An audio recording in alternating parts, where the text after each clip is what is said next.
Welcome to the Conscious Kinky podcast, a space where identity is crafted, intimacy is practiced, and truth is spoken without apology. Sexy, intelligent, and always embodying people before kink.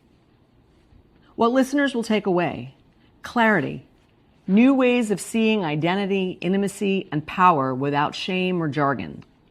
Language, short, practical sentences that they can borrow to talk about boundaries, consent, and desire. Reflection, 6 guiding questions each week that encourage journaling and deeper self-study. Connection, real stories from Joshua and myself and guests showing that you're not alone in your struggles or growth. Embodiment, a 5-minute practice or micro commitment to try in your daily life before the next episode. Continuity, a clear invitation to the Tuesday Alumni Circle, where podcast ideas are turned into lived practice, creating bonds through shared vulnerability. Viewer discretion is advised. These are adult topics, 18 and over. We are not offering advice. Please seek mentorship, and this is wholly perspective-based.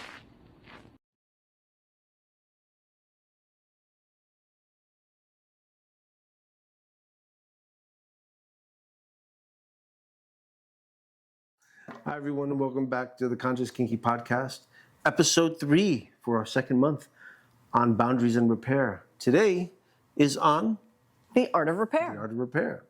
So every relationship will experience rupture. It's inevitable, right? Sometimes it's a misunderstanding. Sometimes it's harm. Sometimes it's our shadow bumping into someone else's. Repair isn't about pretending that nothing happened. Repair is about returning with truth. Connection isn't measured by how often things go right. I think connection is measured by how we come back when things go wrong. Definitely. This week we're exploring the art of repair and how to build trust after rupture and to rebuild trust with humility, honesty, and accountability. So this is part of this second month's theme of boundaries and repair. It's the 2 muscles that make intimacy sustainable. Welcome to episode 7. Of the Conscious Kinky podcast. I'm Joshua. And I'm Kat. Every Friday, we sit here at this table or stand here at this table and talk about connection, identity, and intimacy through the lens of conscious kink and leather values. And on Tuesdays, we take these reflections into People Before Kink, the Alumni Circle, a life space for practice, community, and deeper integration. Great conversations. And as always, pause the episode at the end of each question and give yourself about 3 minutes to answer each question. And then come back in a day or two, and revisit what changed. Repair is a living process. Your understanding deepens as your emotional landscape shifts. So this is not a one and done topic. Definitely not. Definitely not. I think this is probably one of the most important topics is when you make the mistake, how are you fixing it? And this is one of those topics that comes under the category of things nobody taught me. I didn't grow up learning. Nobody taught me how to do this growing up. Nobody. I didn't learn how to do this. This is the difference between adult and non-adult. Am I fixing my ruptures? So pull up a chair, catch a breath, and let's begin. All right. So first question: when I've been hurt, how do I signal that I'm ready or not ready for repair? I have to preface this whole topic of conversation by saying that I learned in my recovery work about how to own my mistakes, how to look at myself honestly, how to evaluate when I've done harm, how to own that, how to try to offer repair. And so I have a framework, a working framework for how to do this that I've had for the last 30 some odd years. And it's easy for me to want to be ready for repair. If you've harmed me and you want to come to me and make it right, I'm ready. Even if I'm still hurt, because I've learned there's such value in this practice that I don't have to sit and lick wounds for a while and wait to be ready to try to make things right and clean things up. Because the value in doing it is so great the repair to the relationship is so monumentally important that even when I'm the harmed party, if someone is ready to try to clean it up, I'm good to go. For myself, I have to lick my wounds, I have to sit and talk about it, and I need to get perspective. Perspective helps me find the language that I need. But without that time and space, if there's pushing for it, it repels it, makes it even longer. And this is an example of how people can have different ways of being. And it's important to know how your partner is, right? It took me a long time to learn that about you, and that you need that time and space, and that it's better to give it to you because you need that perspective, because I'm not wired that way. And I think we have a tendency in general to come at people feeling like everyone must be wired the way we are, right? And when you find someone who just has a very different way of needing to be in the world, it's important, if you care about someone, to learn what that is and to be able to go with that. I think I end up having to reevaluate my levels of safety and what's permissible and what isn't whenever I've been hurt. It's like the ground shifts and things change for me. Either how I feel towards a person, intimately, in trust, in responsibility, in access. So it's like I have to gauge how I want to move forward before I'm ready to repair it, because it's not going to go back to the way it was. It's not so easy for me for that to happen. So what emotion makes it hardest for me to offer repair? Anger, shame, pride, disappointment? The thing for me, the hardest one for me is shame. I think we were talking about this last week too. When I realize I've done harm, when I can see that look in someone's face that I've said something that's been hurtful, I feel awful. And if I get a big dose of it, a big dose of shame around it, that can make it harder for me to offer repair. Not that I don't want to, but that I feel so horrible that I can't get out of my own way enough to come to the table to be able to do what I need to do, which is to own what I did and explain how I'm not going to, lay out the plan for how it is that the person can trust that I won't do that again. It's hard for me to get to that space when I'm swimming in shame. For me, it's anger. Anger makes it hard to offer repair because for me, there's justification in it. And it's like I need to be seen and heard in that emotion before making an offer to repair. That's if it's happened to me. If it's me the other way, it's shame as well. It's like No,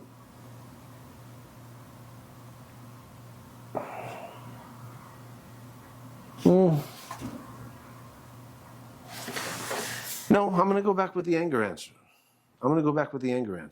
If I've caused a rupture and I feel justified in it, that's what's hardest for me to offer the repair, is the underlying justification that I find in it, weirdly. But that's just the fact of the matter, is anger's my block from offering repair so quickly, or offering repair, period. Like, I need to come back from that cliff and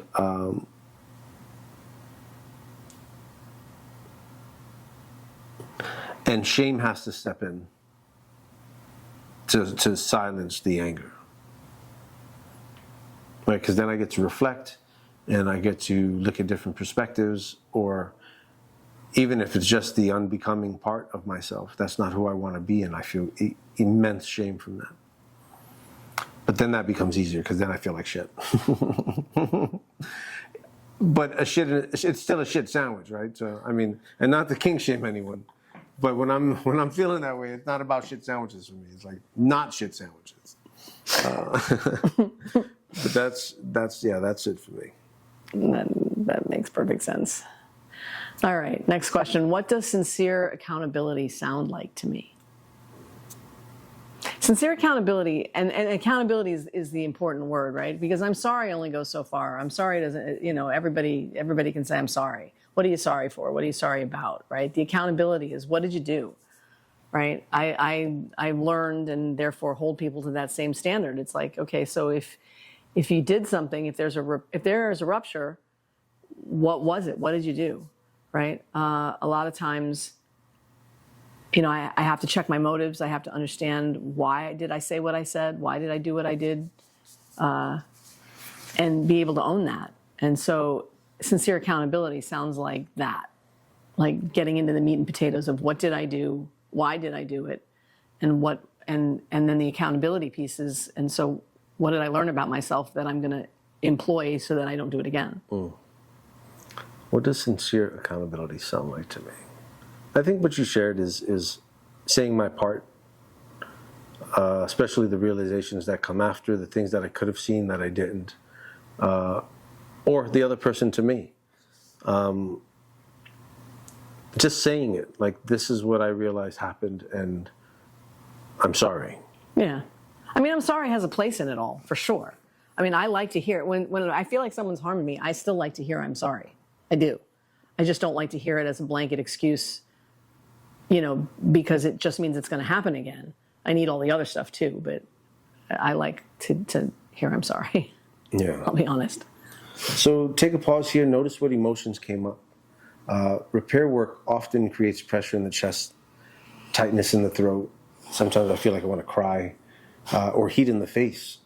And that's the body remembering old ruptures. Yeah, or mine's in my belly. Repair doesn't begin with the apology. It begins with emotional awareness. You can't rebuild something that you haven't acknowledged, right? It's because you can say I'm sorry because you can see there's a problem and still have no idea what the problem is, right? Like, you can have sense enough to understand that you hurt somebody's feelings, but you can have no idea why you did what you said or what you did, and that's not helpful. So you need to do the work to know what you did. Thank you, Mama. So on Tuesdays, this is where we move into our second breakout room, and taking these insights and turning them into grounded, lived communication. All right, here's the next one. So when I realize I've caused harm, what keeps me from reaching out sooner?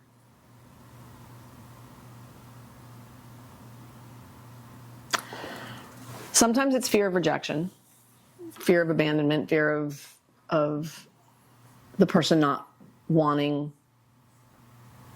Well, like in the case that we just said, when I know you're in that space where you still need time, right? And I can tell, I've learned over time what that looks like, right? I don't reach out to repair because you need space, right? So that's a reason what keeps me from reaching out sooner is trying to be respectful of a person's need for space and time to process. The shame keeps me from doing it sooner. And if in the sometimes cases where I get into sort of justified anger, where I think I had the right or whatever, I have to get past. Self-righteousness for me is never a good thing. It's never a good quality. There's always something underneath that I need to investigate. And so I'll talk with a trusted other person. I'll run the situation by them. I'll get feedback from others to try to get a better sense of what am I missing about myself? What am I not seeing that I said or did that is responsible for the harm that I caused? And getting that process done allows me to reach out. So if I put that process off, that will keep me from doing it sooner.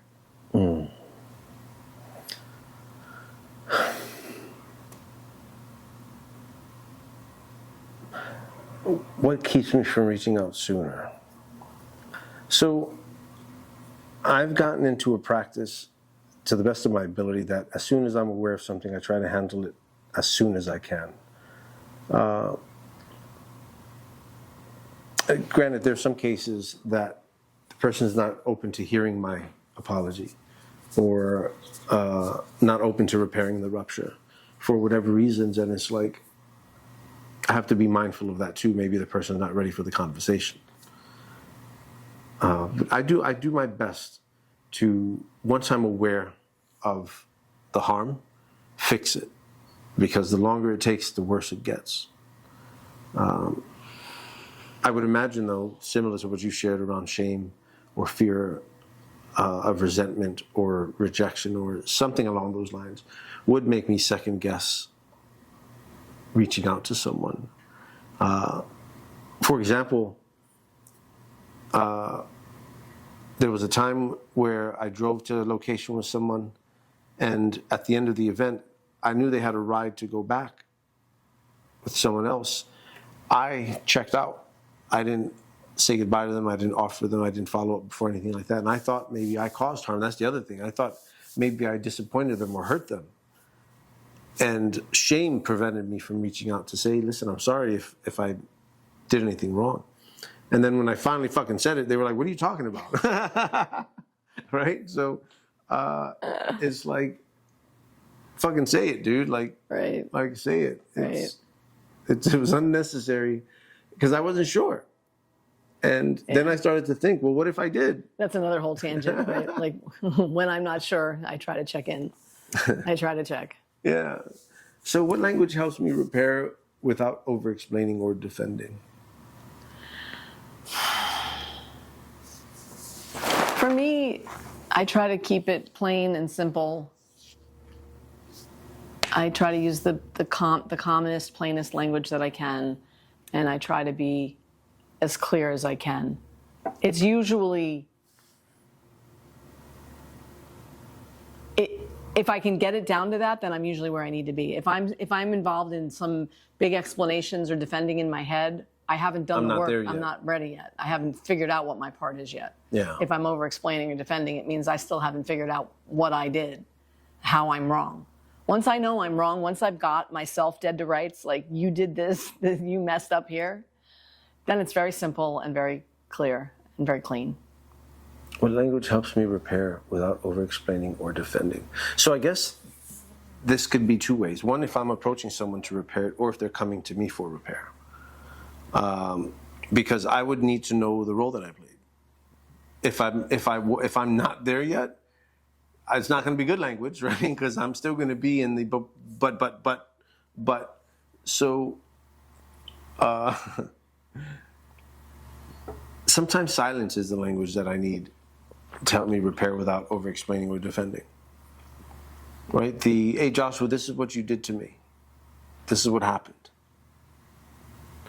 And a simple, I'm sorry, and I'm listening to what you're sharing so that I can better comprehend what I did and how to not do it again in the future. Or maybe shift my perspective around it so I didn't know. For example, check this out. I just learned this one. Why do I matter?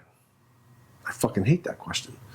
Because I matter because I exist. And that was always such a hard answer for me to receive until I learned a perspective of, in order for me to matter, I need to be of value doing something. And I just want to matter just in existence. That changed my whole fucking life. Woo! Right? Yay! And my role in that there was, dude, I had the wrong perspective, man. I'm sorry, and thank you for sharing. Right? That was the language that helped me repair with my self-understanding without having to over-explain, but also if I possibly invalidated this person in their share. And thancfully I didn't, one of those things. And I appreciate it because I have a similar response to that question, but I know how you feel about it, so we never talk about it. But I've always meant it in the way that you just said it, and that makes a difference. I'm sorry. See, that's how you repair rupture. All right. All right, last question. How can I create a ritual of repair, something physical or emotional that helps me return to connection? For myself, it's prayer. It's prayer in hoping the person receives it or thanking the person received it. Or... Is this prayer with the person you're doing the repair with? It's for me. Just for you? Yeah, it's for me. To help me find the language that I want to share with the person. Or sometimes it's At the end of the day, it's prayer. I use prayer. Yeah. I journal. I do writing. If I'm in that process of trying to figure out what I did and what I need to do to clean it up. But I also, for me, a ritual of repair for someone that I'm at least close enough to want to do is like after it's all said and done, I usually like to hug to sort of close the gap, close the distance that said that we were separated because of this rupture, and we've cleaned it up. And can we have a hug to bring it back together and close it out? I like that. So for you guys, we're going to review the questions. And remember, give each question 3 minutes, pause. Come back in a day or two, try it again. And flesh it out. So question 1, when I've been hurt, how do I signal that I'm ready or not ready for repair? What emotion makes it hardest for me to offer repair? Is it anger, shame, pride, disappointment? Where does sincere accountability sound like? Sorry, not where does it sound. It sounds like that in my fucking ears. What does sincere accountability sound like to me? When I realize I've caused harm, what keeps me from reaching out sooner? And what language helps me repair without over-explaining or defending? And then can I create a ritual of repair, something physical or emotional that helps me return to connection? Awesome. So this week's practice, choose one relationship, big or small, that needs gentle repair. Take one step toward honesty, not perfection, not closure, just be real, just say what's true, just speak the truth. Repair isn't about erasing hurt, it's about restoring trust. Every repair you make teaches your nervous system that connection can survive honesty. Yeah, the truth is the secret sauce. It's like truth with compassion. It's one of the hardest things to do at first. And it's so simple, but it is not easy. And I guarantee on the other side of it, on the other side of realness, can I repair relationships that I had a role in dropping the ball in. So good. You've just listened to the Conscious Kinky podcast. Every Friday, we stand at this table asking 6 questions that help you reflect, challenge old beliefs, and explore who you're becoming. And every Tuesday, you're invited to join us at People Before Kink, the Alumni Circle, where reflection becomes practice in a space built on honesty, respect, and care. This isn't about perfection. It's about becoming clearer, braver, more present in your body, and more present in your relationships. So share this episode with someone you trust and commit to one small action that proves who you're becoming. Because legacy isn't later, it's built today. Sexy, intelligent, real, always people before kink. We'll see you next Friday. See you next Friday.